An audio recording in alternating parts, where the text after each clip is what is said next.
வணக்கம் அன்பு நண்பர்களே, நான் உங்கள் அபிமான விஜய் முகமது ஷம்ஷுதீன். இது உங்கள் அபிமான ஷம்ஷுதீன் மீடியா வழங்கும் என்னதான் நடக்குது அங்க நிகழ்ச்சி. சமீபத்தில் யூடியூப் சேனலில் ராமர் கோவில் சம்மந்தப்பட்ட 2 வீடியோக்களை போஸ்ட் போட்டிருந்தோம். அந்த வீடியோவினுடைய நோக்கம் எங்களுக்கு வேறு, அது மற்றவர்களை சென்றடைந்த விதம் என்பது வேறு. தவறு எங்கே நடந்திருக்குன்னு தெரியல, ஆனால் இந்த இடத்துல அதை தெளிவுபடுத்தணும். எதற்காக நான் வந்திருக்கேன் அப்படின்னா, நமக்குள் இன்னொரு மதச்சண்டைகள் வேண்டாம். இங்கு மதவாதமே தேவையில்லை. மதத்தை வச்சு செய்கிற அரசியலை வேண்டாம் என்று தான் அனைத்து வீடியோக்கள்லையுமே பேசக்கூடியவன். அப்படி இருக்கும் பொழுது மதவாதத்தை தூண்டும் பொருட்டு இன்றைக்கி இணையதளத்தில் பல நபர்கள் நடக்கிறாங்க. தயவு செஞ்சு அதை குறைக்க வேண்டும். உங்களுக்கு இந்த வீடியோ பிடிச்சிச்சுன்னா கண்டிப்பாக அடுத்தவங்களுக்கு ஷேர் பண்ணுங்கள். ஏன்னா நாம் இந்தியர்கள் என்பதை தவிர்த்து நம்ம உணர்வுக்குள்ளே வேறு எந்த ஒரு உணர்வும் ஊடுருவ வேண்டாம். ஏன் நமக்குள் மத தெய்வங்களை வைத்தோ இல்லை ஒரு சில சாதி தலைவர்களை வைத்தோ பள்ளிவாசல் கோவில் மசூதிகளை வைத்தோ அடிச்சுக்கிட்டு சாகணும்? இந்த வீடியோவில் விரிவாக பார்க்கலாம். பார்க்க வீடியோக்குள்ளே போகலாம். பொதுவாக யூடியூப்பில் இன்றைக்கி நான் பார்த்துக்கிட்டு இருக்கிற ஒரு சில வீடியோக்களை பார்க்கும்போது எனக்குள்ள ஒரு வருத்தத்தையும் ஒரு அழுத்தத்தையும் ஏற்படுத்தியது. எல்லாருடைய கண்டென்ட்டுமே இப்போ ஜெய் ஸ்ரீராமாகத்தான் இருக்குது. எனக்கு ஹிந்து தெய்வங்களில் 3 பேரை ரொம்ப பிடிக்கும். விஷ்ணுவோடைய ஒரு அவதாரமான ராமனையும் முருகப்பெருமானையும் சிவனையும் எனக்கு மிகவும் பிடிக்கும். அவங்களுடைய திருவிளையாடல்கள் அந்த மாதிரி கதைகள் எல்லாம் நம்ம பாட புத்தகத்திலிருந்து இன்னைக்கு இன்டர்நெட் வரைக்கும் நிறைய ஸ்டோரிஸ் வருது இல்லையா, அதெல்லாம் நான் பார்த்துருக்கேன். ரொம்ப பிரமிப்பாக இருக்கும், அழகாக இருக்கும், ரசிச்சிருக்கேன். அப்படி இருக்கும்போது இன்னைக்கு ஏன் இந்த சமூகத்தில் எதற்காக யாருக்காக இந்த மத பதற்றம் எனக்கு புரியவில்லை. சமூகத்தில் இன்றைக்கி நான் பார்க்கக்கூடிய பல பிரச்சனைகள் எங்கேருந்து ஆரம்பிக்கப்பட்டது நீங்கள் பார்த்தீங்க அப்படின்னா, ஒரு மசூதியிலையோ ஒரு கோவில்லையோ இல்லை, அரசியலிருந்து தான் அது ஆரம்பித்திருக்கும். வேற எங்கேயோ ஆரம்பிச்சிருக்காரு. எல்லா பிரச்சனைக்கும் ஒரு தீர்வு என்னவென்று தெரியுமா? சமத்துவம். இங்கு எல்லோரும் நம்மவங்க அப்படிங்கிற எண்ணம் நமக்குள்ளே வரணும். ராமர் கோவில் திறப்பு அன்னைக்கு ஒரு சர்ச்சில் ஏறி காவி கொடியேற்றினார்கள் அப்படின்லாம் சொன்னாங்க. கொஞ்ச நாளைக்கு முன்னாடி கர்நாடகாவில் அங்கே ஹிஜாப் அணிந்து கல்லூரி பள்ளிக்கூடங்களுக்குள்ளே வரக்கூடாதுன்னு சொன்னபோது அதை எதிர்த்து பலர் போராடினாங்க. அப்பொழுது இடப்பட்ட பிரச்சனையால் தேசிய கம்பத்திலிருந்து தேசிய கொடியை இறக்கிவிட்டு அந்த கொடியில் காவி கொடியை பறக்க விட்ட கதையெல்லாம் நம்ம பார்த்தோம். இதெல்லாம் பார்த்து கொஞ்சம் பதறியும் கூட போனோம், பயந்தும் போனோம். அதுவும் உண்டு இல்லையா, பயந்தும் போனோம். ஏன் இந்த மாதிரி பண்ணுறாங்க அப்படிங்கிற ஒரு பதற்றமும் அழுத்தமும் நமக்குள்ளே வருது. பொதுவாக இந்த இடத்தில் நமக்குள் மதத்தை வைத்து செய்கின்ற அரசியல் என்பது மிகவும் மோசமானது.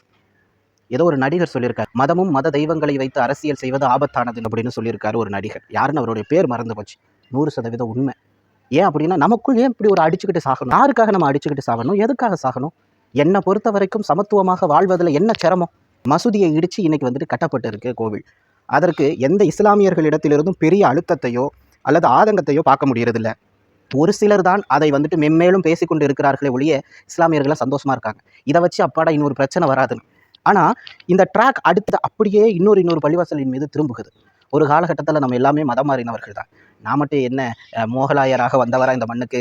இங்கே உள்ள சமூகத்திலிருந்து மாறப்பட்டவன் தான். ராம்குமார் அப்படின்னு ஒருத்தர் உங்களுக்கு தெரியும் நினைக்கிறேன். சுவாதி கொலை வழக்கில் கொலை செய்யப்பட்ட நபர். அவருடைய ஊர் பேர் மறந்துருச்சு. தென்காசியில் ஒரு கிராமம். அவர் ஊரில் ஒரு பீரியடில் அப்போ நேரு பிரதமராக இருந்த பீரியடுன்னு நினைக்கிறேன். அந்த ஊரே முஸ்லீமாக மாறிட்டாங்க. ஆமாம், மாறிட்டாங்க.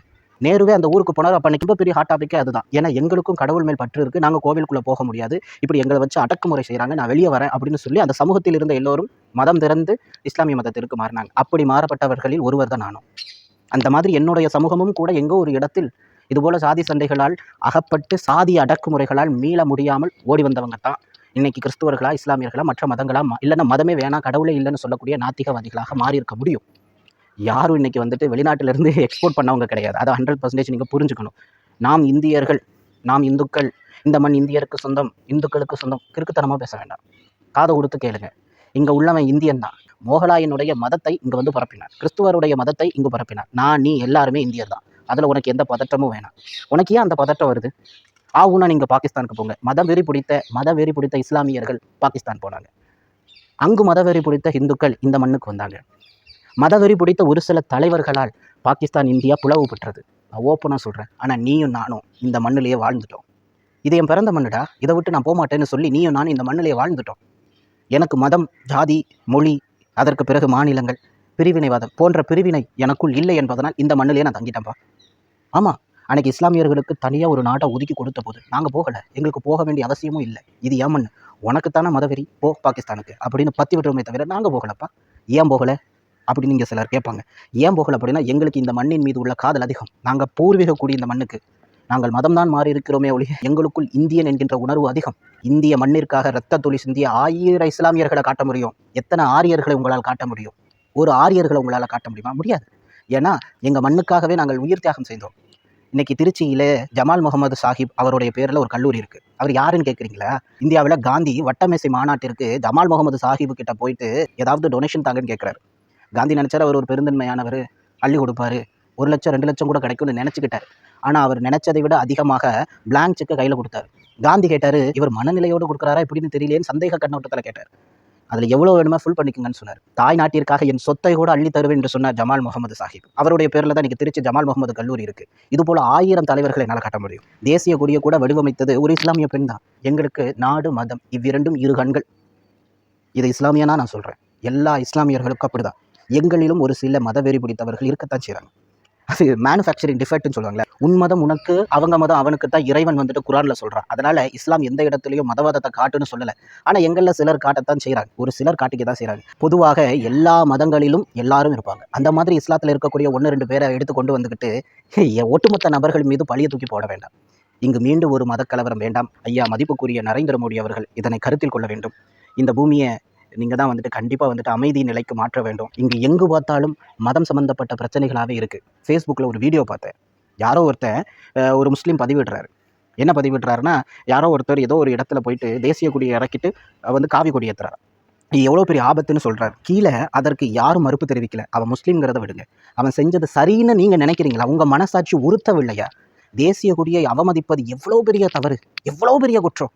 தாயை வணங்குகிறோம், பாரத் மாதா கி ஜெயன்னு கத்துறீங்களே, பாரத அன்னையை வணங்குவீங்க, அவளுடைய தேசிய கொடி அதை எதுக்கு அவமதிக்கிறீங்க? உங்கள் கோபத்தை வன்மத்தை எதற்காக நீங்கள் வந்துட்டு தேசிய கொடியில் காட்டுறீங்க? தயவு செஞ்சு கெஞ்சு கேட்குறோம். அந்த மாதிரி முட்டாள்தனமான காரியங்களை தயவு செஞ்சு செய்யாதீங்க. ரொம்ப கெஞ்சு கேட்குறோம்.